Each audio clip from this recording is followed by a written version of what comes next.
Pemirsa, diduga remblong, sebuah truk pengangkut minuman kemasan menabrak palang pembatas ketinggian di gerbang tol Ciawi 2 Kota Bogor, Jawa Barat. Truk juga menabrak dua kendaraan di depannya.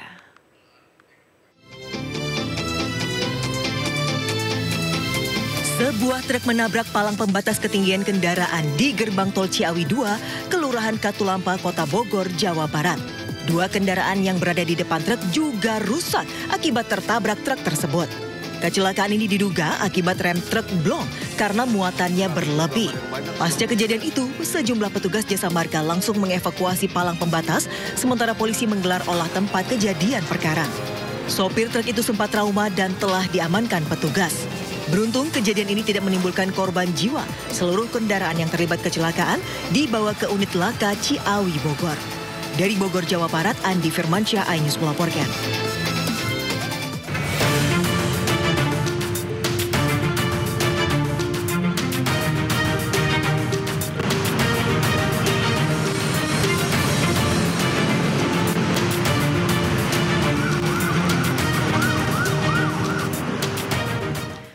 Ya, pemirsa, saatnya kita simak pantauan arus lalu lintas siang hari ini. Kami telah terhubung dengan Brigadir Treslinda dari ANTMC Polri yang kini berada di kawasan Simpang Gotri, Mampang, Jakarta Selatan.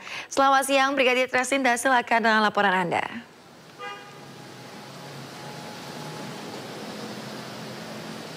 Ya baik, terima kasih Yasmin dan pemirsa. Saat ini arus lalu lintas di kawasan Simpang Gotri dalam keadaan ramai dan lancar, di mana perlambatan kecepatan kendaraan dari arah Rusuna Said yang akan mengarah ke Blok M maupun yang akan lurus mengarah ke Pasar Minggu dalam keadaan ramai cenderung tersendat di antrian traffic light. Kemudian memang antrian traffic light ini mencapai 200 meter ke belakang. Adanya peningkatan volume kendaraan mengingat jalur ini juga terjadi penyempitan lajur dari 3 lajur menjadi 2 lajur. Sehingga adanya peningkatan volume kendaraan di kawasan ini. Tentunya kami harapkan Anda untuk selalu menjaga batas kecepatan serta jaga jarak aman kendaraan Anda. Kemudian kendaraan dari arah Pasar Minggu yang akan mengarah ke arah Mampang maupun yang akan lurus mengarah ke Rusuna Said dan juga Kuningan dalam keadaan ramai dan lancar. Perlambatan kecepatan kendaraan juga terjadi dari kendaraan yang akan dari arah Santa yang akan mengarah ke arah Rusuna Said maupun kendaraan yang akan berbelok kiri mengarah ke Kuningan, kemudian kendaraan yang akan lurus mengarah ke arah Pancoran tentunya pada saat ini dalam keadaan ramai cenderung tersendat di antrian traffic light. Antisipasi dengan kegiatan masyarakat di kawasan ini yang berlalu lalang tentunya untuk itu bagi para pengguna jalan untuk menjaga batas kecepatan maksimum kendaraan Anda di kecepatan 40 sampai dengan 50 km per jam sehingga Anda dapat menghindari apabila ada masyarakat yang tiba-tiba menyeberang di kawasan ini. Kemudian kami juga menginformasikan bahwa saat ini Korlantas Polri sedang menggelar upaya preemptif bagi kendaraan overload, overdimensi, di mana selama kurun waktu dari tanggal 1 hingga 30 Juni akan dilakukan sosialisasi terkait dengan penggunaan kendaraan overload overdimensi untuk ditiadakan. Untuk itu kami harapkan Anda dapat menggunakan kendaraan angkutan barang ataupun memuat angkut barang sesuai dengan surat KIR Anda, sehingga hal ini tidak mengakibatkan kecelakaan lalu lintas di jalan.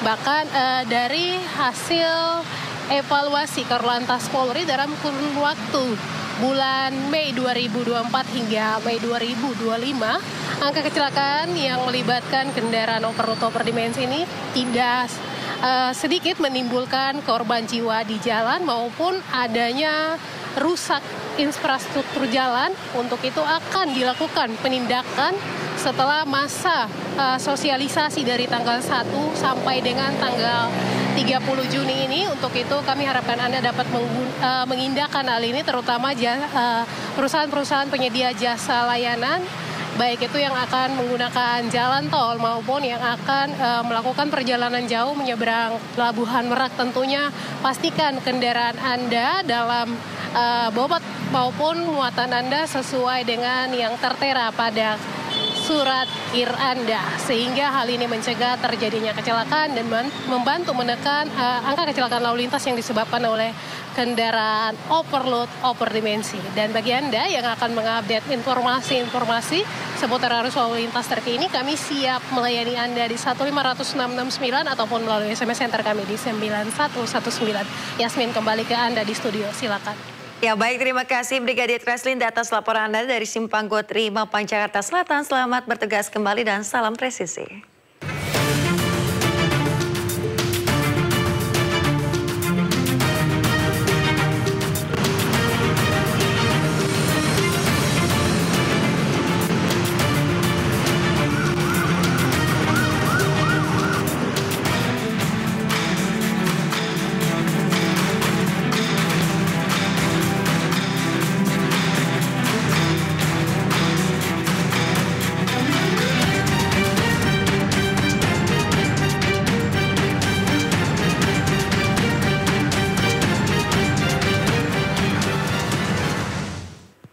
Pemirsa, pemerintah batal memberlakukan diskon tarif listrik Juni dan Juli ini. Sebagai gantinya, pekerja dengan gaji di bawah 3,5 juta rupiah akan diberikan subsidi upah sebesar 300.000 untuk bulan Juni dan Juli. Pekerja dengan gaji di bawah 3,5 juta atau di bawah upah minimum provinsi dan kabupaten lumayan bisa bernafas lega. Selama 2 bulan, yaitu Juni dan Juli, pemerintah akan memberikan subsidi upah sebesar 300.000 yang bisa dicairkan 5 Juni besok. Dari data di BPJS Ketenagakerjaan, ada sekitar 17 juta pekerja akan mendapat subsidi upah. Insentif juga akan diberikan kepada 500 ribuan guru honorer di bawah Kementerian Pendidikan dan Kementerian Agama.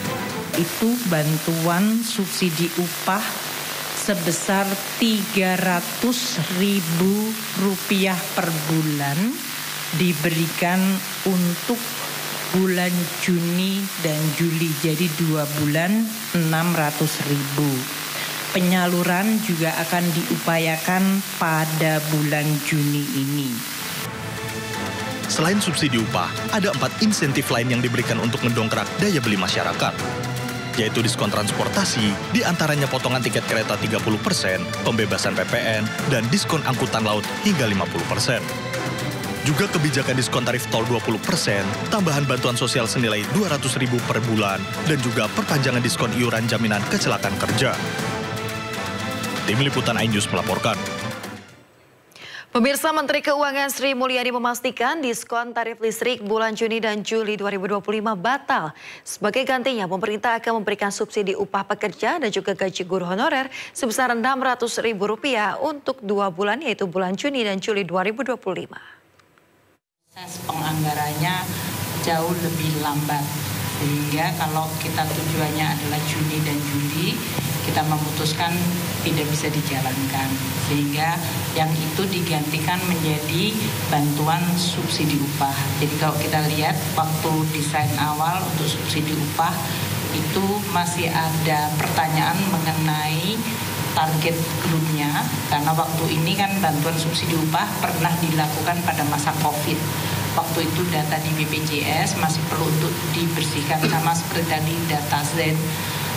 Dan sekarang karena BPJS Tenagakerja datanya sudah clean untuk betul-betul pekerja yang di bawah 3,5 juta dan sudah siap, maka kita memutuskan dengan kesiapan data, kecepatan program, kita mentargetkan.